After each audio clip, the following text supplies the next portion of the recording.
And welcome back, everyone. This is Radio Free Market, and our special commentator, Luke McGraw. You're on. Go for it.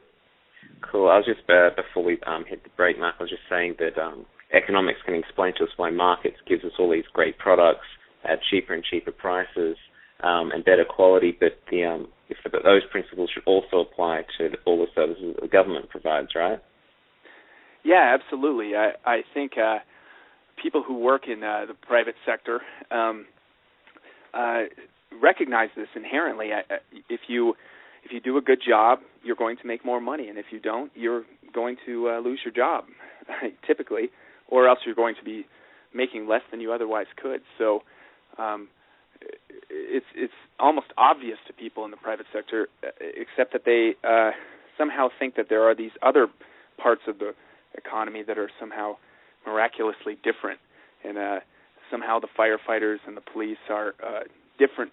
They do a job that's radically different than from what they do, and that's just not the case. Everything we do is to serve other people, and we make money doing that if we serve them. And the police are no different. The police now are different in that they don't have to serve us to get their paychecks. But in principle, they are no different than anybody else. They ought to be. If I could jump in here for just a minute. Sure. You know, when I get into this conversation at this particular point, what I like to point out is that government is a product. It produces a product, and we buy that product. And we have to think of government, quote-unquote, services as products. Are we getting the product that we want? And why, if we are, why, and if we are not, why? And in the context of that, it becomes very clear that there are a lot of problems, with them. And so I'd like you to comment on that if you would, Mark. Yeah, exactly. I mean, it strikes me as kind of strange when you see millions of people in jail for petty things like shoplifting and smoking pot. It just strikes me as something that, along with what you're saying, that really should pique our interest. Are they really providing us with a government and a system of living that is really making people happy?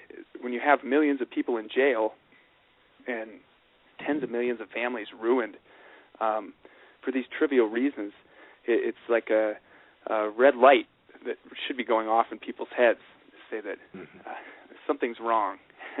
And really, freedom and peaceful cooperation with one another ought to be the obvious remedy to much of this.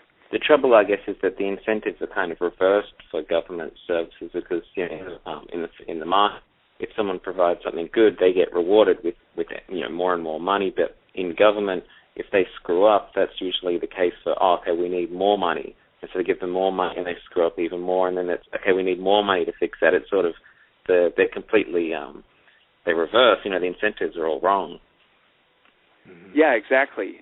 You see this in every bureaucratic agency. The incentive is to constantly be in a crisis mode, and they and constantly extorting money out of Congress, or and this sometimes happens in the nonprofit sector, which is often kind of intertwined with the public sector as well, and it's constantly a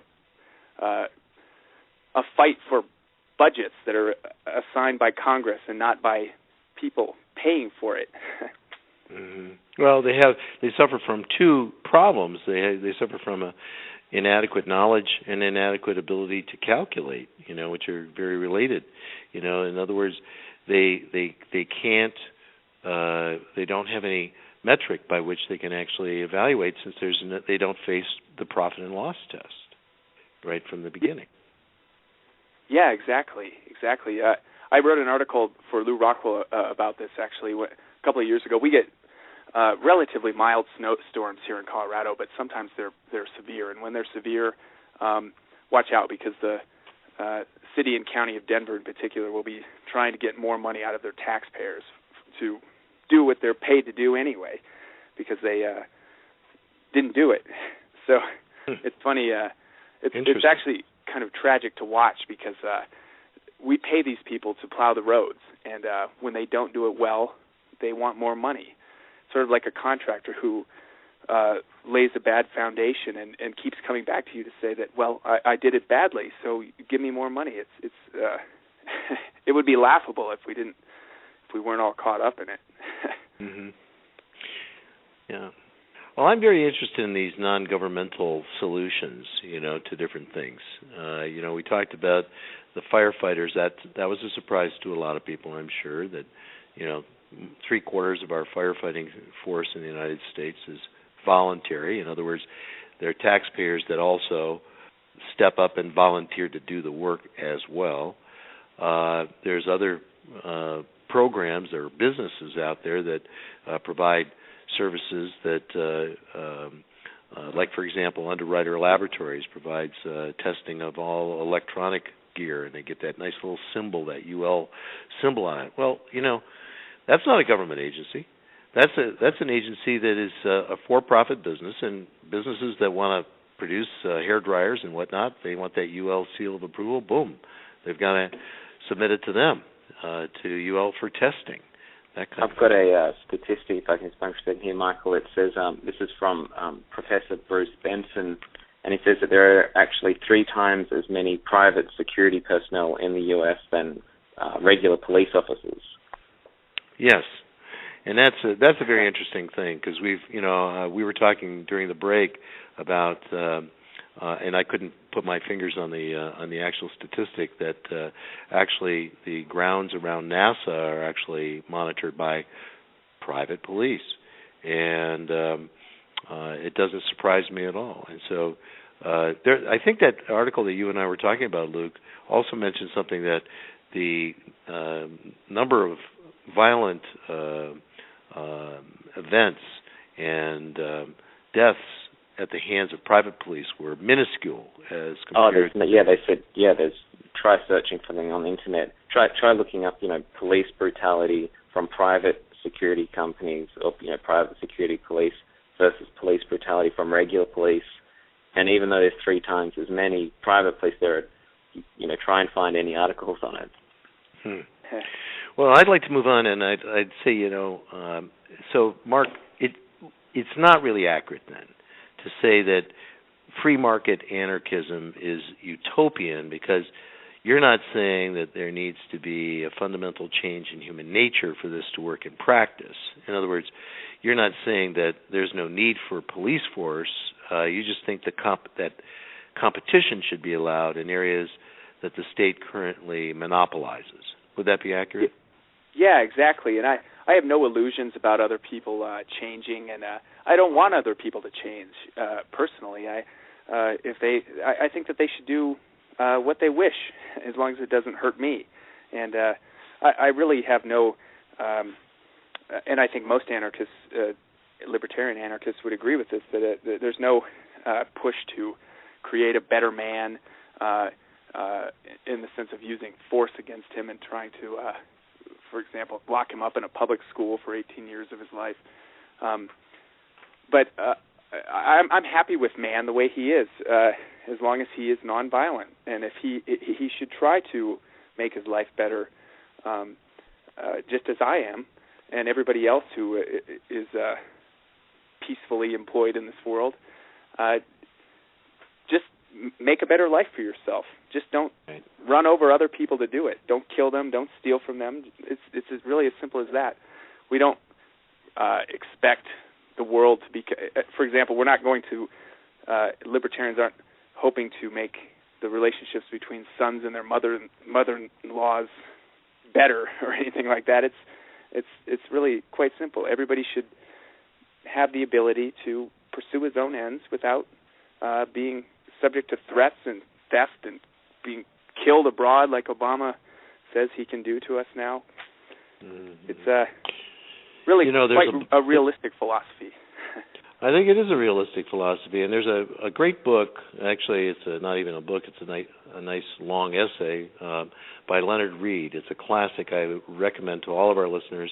It's Anything That's Peaceful. And you can obtain that at fee.org, and also at other places, but that's one place where you can find that. And Anything That's Peaceful by Leonard Read. And, this is in sharp contrast to what socialists believe. Socialists believe that the human nature has to be transformed. And that's a fundamental disconnect that we have with the socialists. Yes. The Marxists in particular. I went to school in Boulder, so I've been around plenty of the Marxists, and that's one thing that they that's almost paramount in their minds. It's not so much about government. They almost have no knowledge of economics or political history or history in general. They just have this obsession with making people better. They have this. It's kind of a perversion of the idea of virtue. They know what virtue is, and they want to shove it down your throat. It's very different from the libertarian position, where we say. Well, so let's be clear about this. Under this free market anarchism, peaceful cooperation kind of model, what you're saying, what I'm hearing in our conversation is that there will still be crime under free market anarchism, as there will be under any system. But under this system, the incentives and the institutions are different for those services that governments or that are provided. And in other words, they're aligned in a way that promotes peaceful cooperation. Is that a good summary? Yeah, exactly. Although I do think that there would be less crime, in the sense that a lot of the victimless crimes, like somebody smoking pot in his basement, isn't going to be locked up in some place for his whole life. But I would say right. that isn't a crime in the first place, and what we're really doing there is we're declaring it so. Oh, exactly. Yeah. So Luke, please go on. I wanted to get back just to the policing one, because I know that's for many people. I think if they're hearing that for the first time, they would probably be thinking this could never work in practice. Would you be able to go into it just a little bit for us, Mark, to think that why you believe that private police firms are more desirable over government police? Yeah, and I think maybe this is sort of my tradesman bias, but I really don't think that I need anybody to protect me. I have guns, and I don't need anybody to really protect me. I can take care of myself. Mm-hmm. And I mean, that's one angle.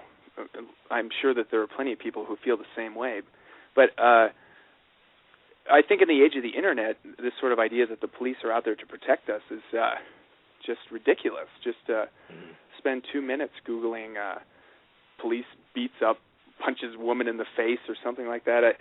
You'll come up with tons of videos.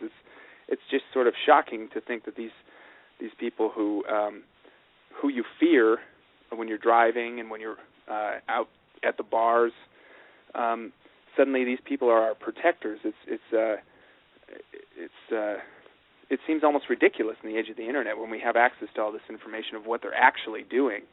But in terms of privatization, we see this all the time. We see this in any private store we go into. There's private security, and they're courteous, and that's not to say that they're not protecting the property. They wouldn't be paid to do what they're doing if they weren't.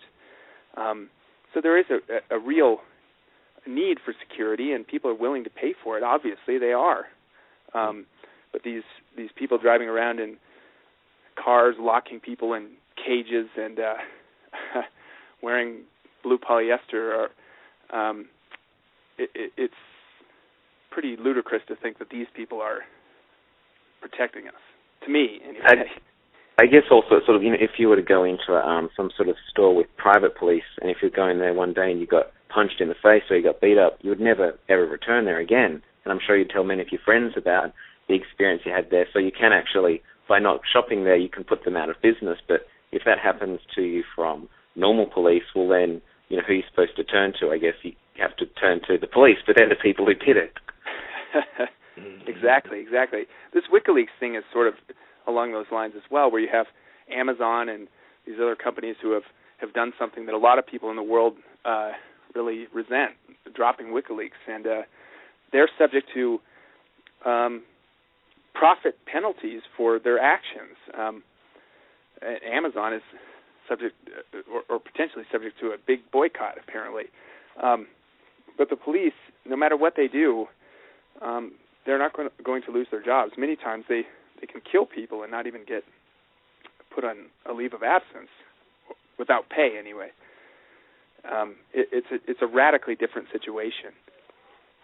I think what scares a lot of people about this idea of getting rid of government and trying to create structures of peaceful cooperation is that government is typically viewed as a sort of caring parent that looks after society so that if anyone is down on their luck, they can always fall back on government support.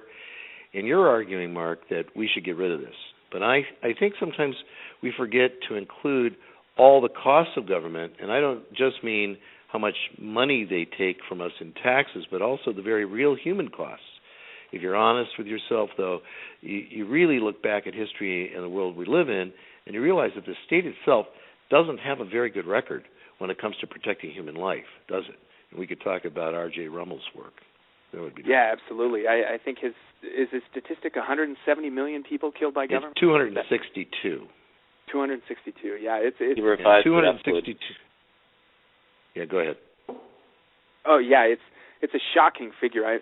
I mean, the number of people who have been just slaughtered, and we're not talking about just soldiers being shot in some pointless war, which would be bad enough. We're talking about civilians being starved to death. We're talking about people being tortured to death, and just really the destruction of civilization by governments in the last 150 years. Yeah. Actually, let me jump in here. What we're referring to, folks, is a book by R.J. Rummel, R-U-M-M-E-L, called Death by Government, and the term is democide, D-E-M-O-C-I-D-E, and he points out that in the 20th century, 262 million innocent non-combatants were actually killed at the hands of government. And by the way, we're talking about their own government. Yeah, so exactly. That's the most amazing statistic in that.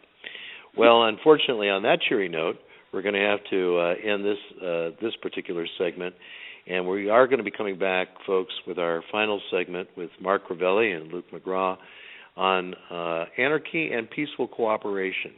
And so please stay with us. This is Radio Free Market, and I'm your host, Michael McKay, and we'll be back for our final segment in just a minute. Stay with us. Thank you.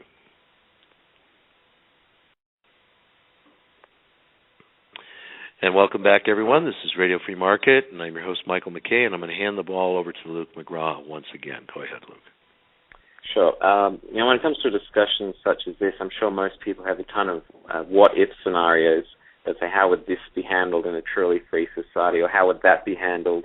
What will probably surprise most people, though, I think, is just how much work is actually being done in this area by well-regarded social scientists and particularly economists who've really tackled so many of these problems head-on and given, what I think anyway, pretty good answers. What are some of the books or authors you'd recommend, Mark, for people who, if they're interested in this, if they want to find out more? Well, my academic career was in political science, and there's a couple actually mainstream guys, very mainstream people in political science that are worth, and also sort of off the libertarian path a little bit. They're libertarians, but not as widely read. One is John Simmons, is that his name? He's the foremost scholar of John Locke, and he wrote a book called On the Edge of Anarchy, and that book is absolutely phenomenal. And also, obviously, anything by Murray Rothbard. The Ethics of Liberty is literally what made me an anarchist, and I was sort of a hardcore Republican before I read that book, and I found it by accident in the library, and I read it over and over again for 2 weeks, and I was trying to figure out some sort of refutation, and I was an anarchist in 2 weeks. So that one is probably number one. And I would also say that Lysander Spooner's book, or the collective works of Lysander Spooner are really powerful and really sort of down to earth to people to lowly tradesmen like me that just hit hard. And obviously Hans Hermann Hoppe's book, Democracy, the God That Failed, is without equal. Anybody who believes that freedom and democracy go together has to read that book. Well, I'm going to interrupt here and have you, Luke, also recommend a couple of books. There's I know one which I think is particularly good is by Morris and Linda Tannehill. It's The Market for Liberty. That's a really good book, which I got a lot out of. And another one on a different sort of bent is David Friedman's The Machinery of Freedom. That's also, I know, regarded usually a classic in that sort of literature. And then Walter Block's work. And then, of course, Walter Block. Anything by Walter Block's always good. Okay. Yeah, and Gil Guillory's new articles are also worth reading as well. Very, very brilliant analyses of how you can handle stuff in the private sector, security in particular. It's fascinating. Okay. There's an objection. Sorry, go ahead. We're going to run out of time, Luke, and so we're going to have to actually make this next question pretty short. Go ahead. Yeah. You're going to need a short question and a short answer. People often say, okay, then if this system's so good, why isn't it in existence right now? So I can say, then, well, what do you think? Why do you think that you're so much smarter than the vast majority of the people who live in the world who think that we do need a government? Well, I don't think I'm smarter. I just want them to leave me alone. I think that's really kind of the short answer for people who everybody's just the majority of people are just ordinary people like me who are trying to make a living, and we just want people out of our way. So it's not like I think that Hillary Clinton is infinitely stupider than I am. Even if I do believe that, it's not really relevant. We just want them out of our way. Just leave us alone. Let us take care of the problems of the world, and we can do it. And that's what tradesmen do. That's what everybody in the private sector does. So just all right. Well, Mark, I'm going to have to interrupt you, and I want to thank you very much for being with us today, Mr. Mark Crivelli and Mr. Luke McGraw. It's been a great pleasure to have you guys here on Radio Free Market. This is Michael McKay and Radio Free Market. Please visit us on the web at radiofreemarket.com, where you can subscribe for free to all our shows on iTunes. And until next week, wherever you are, please stand up for freedom. Thank you for listening.